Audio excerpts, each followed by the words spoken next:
Good morning. একটা নতুন ব্লগে তোমাদের স্বাগত। আশা করি তোমরা সবাই খুব ভালো আছো, সুস্থ আছো। তো আমরাও আছি, ভালোই আছি। তো কিন্তু এত গরম না, এই ঠান্ডা গরমেই দেখবে অনেকেরই মানে সর্দি কাশি এরকম শুরু হয়ে যাবে। আজকে যেন অতিরিক্ত গরম পড়েছে, মানে আজকে আর থাকা যাচ্ছে না। আমার যা আমাকে এসে সকালবেলা বলছে, তুমি জল দাও, জল দাও, ঠান্ডা জল দাও, আছে কিনা। তো আমি বিশেষ রাখি না, অল্প স্বল্প আর কি রাখি। কারণ ওর ফ্রিজটা আবার একটু খারাপ হয়ে গেছে আর কি, মানে হচ্ছে। কিন্তু কি বলতো, জলটা বেশি ঠান্ডা হচ্ছে না, তা ও এসে এসে আমার কাছে একটু রাখে আর কি জল। তো ওই জন্য, কারণ জলটা এমনই, জলই হচ্ছে জীবন। তো আজকে রান্নাঘর থেকে ব্লগটা শুরু করলাম, কারণ সকালবেলা জয়ন্তকে এই রুটি আর আলু ভাজা আর কি করে দিলাম। ও খেয়ে বেরিয়ে গেল। আর এখানে পায়েলের জন্য রেখেছি পায়েলের রুটি আর আলু ভাজা। তো আমি এক্ষুনি ঘুম থেকে উঠলাম, আর উঠে বিছনাপত্র তুলে ফেলেছি, বাট আজকে প্রচণ্ড গরম। সে কারণে জানলা খুলিনি আর, মানে জানলা মানে বাইরে থেকে ঘুরে এলাম একবার, মানে রীতিমতো হালকা হালকা মানে হাওয়া দিচ্ছে তো, গরম হাওয়া আর কি। সেই জন্য আর জানলা খুলিনি।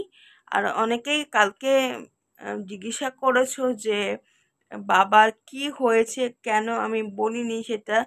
আসলে বাবার একটু ইনফেকশন হয়ে গেছিল, চোখে সেভাবে দেখতে পাচ্ছিল না বলে আমি আর সেই জন্য বলিনি। তো আজকে একটু বেটার আছে এখন, মোটামুটি ফোলা ভাবটা কমেছে, এবং একটু জল পড়ছে চোখ দিয়ে। বাট ওষুধটাতে কাজ হচ্ছে আর কি। ডাক্তারবাবু যে ড্রপটা দিয়েছে, মলমটা দিয়েছে, সেই মলমে আর কি কাজ হচ্ছে। তো আজকে একটু বেরিয়েছে এখন। তো 3 বেলা করে ড্রপ দিতে হচ্ছে, মাই দিয়ে দিচ্ছে। তো ইনফেকশন হয়ে গেছিলো। তো এখন বাবা আগের থেকে অনেকটাই দেখতেও পাচ্ছে। আর এটাই হচ্ছে বাবার আপডেট। তোর মুখ টুক ধোয়া হয়ে গেছে, ও বিছানাপত্র তুলছে। বলছে আমি একটু পরে, কারণ ও একবার সকালবেলা একটা ওষুধ খায়, তো বলে ওষুধটা খাওয়ার আধ ঘন্টা পরে আমি ব্রেকফাস্ট করব। তো ওই জন্য ব্রেকফাস্টটা ওর জন্য রেখে দিয়েছি। আর আজকে রান্না করব। আজকে সবজিপাতি কিছু নেই আর কি, বিশেষ নেই বলা চলে, কিছুই নেই। তো যার ফলে আজকে জয়ন্ত বাজার করবে কিনা জানি না। তো যদি বাজার করে তাহলে হয়তো মাছ হবে, আর নয়তো ডিম রান্না করব আজকে।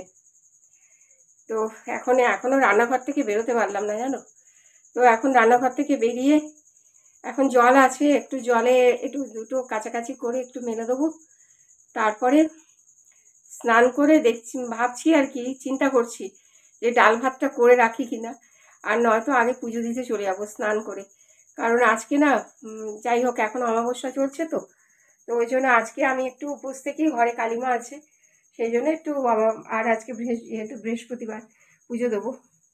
তো সবই মিলে আর কি, আজকে পুজোটা আগে সেরে নেবো, তারপরে রান্না করতে আসবো আর কি। তো জানি না কি করব, মানে আবার একটু যদি দেরি হয়ে যায়, আগে তাহলে রান্নাটা করে নেবো, জানো তো। কারণ জয়ন্তবাবু এসে না বসে না, ওর জন্যই আর কি। কারণ পুজো দিতে, পাঁচালি পড়তে আজকে একটু তো দেরি হবে, বলো। তো চলো আগে একটু ঘর দুয়ার মুছে কাজকর্মগুলো সেরে নিই।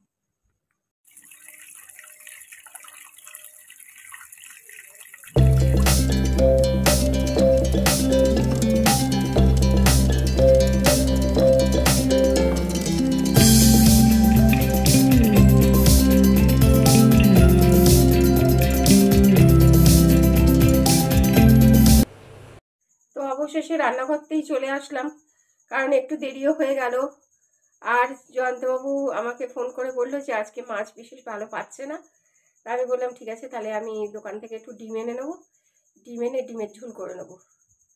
আর যা হোক একটু, আর কিছু করবো একটা, তাহলে মোটামুটি কমপ্লিট হয়ে যাবে।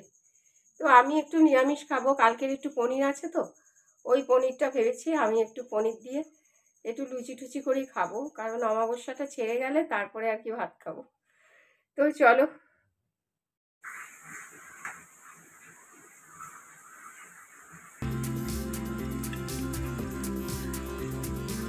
তো ডিম রান্না করার জন্য আলু কেটে হালকা ভেজে নিয়েছি, আর এখানে একটু ডিম ভাজবো। তো ডিম ছুলে রেখে দিয়েছি আর কি।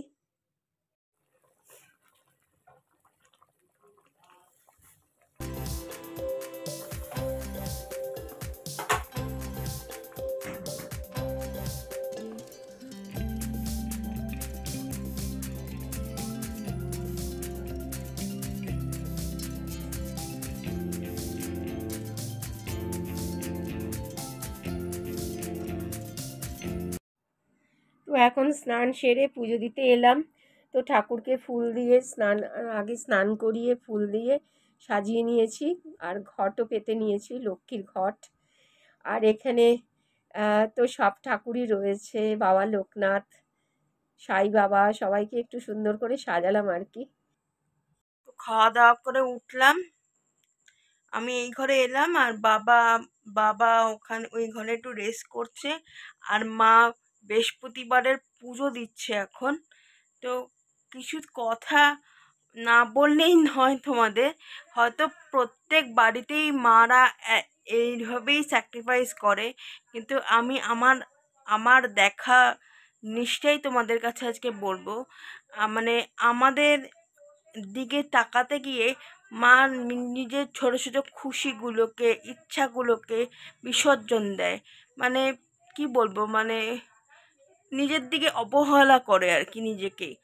তো এটা হয়তো সব বাড়ির মারাই করে, কিন্তু যেহেতু আমি আমার মাকে আমার পরিবারেরটা দেখেছি, তো মানে কি বলবো, মার কোনো চাহিদা নেই জানো তো। আমার কাছেও আমি আমার কাছেও যখন আমি একটু উপার্জন করা শুরু করেছিলাম, আমার কাছেও কিছু কোনো দিন চাইনি, আর বাবার কাছেও কোনো দিন নিজে থেকে কিছু চাইনি। আমরা ভালোবেসে যেটুকু দিই সেটাতেই মা খুশি। তো সেটা হয়তো প্রত্যেকটা পরিবারেই হয়তো হয়, মারা হয়তো এরকমই হয়। তো এইটুকুই বলার ছিল। তো এখানেই ভিডিওটা শেষ করছি। এই ভিডিওটা যদি কিছু তোমাদের ভালো লাগে তাহলে লাইক সাবস্ক্রাইব করো, এবং আরেকটা ভিডিও নিয়ে কালকে দেখা হচ্ছে।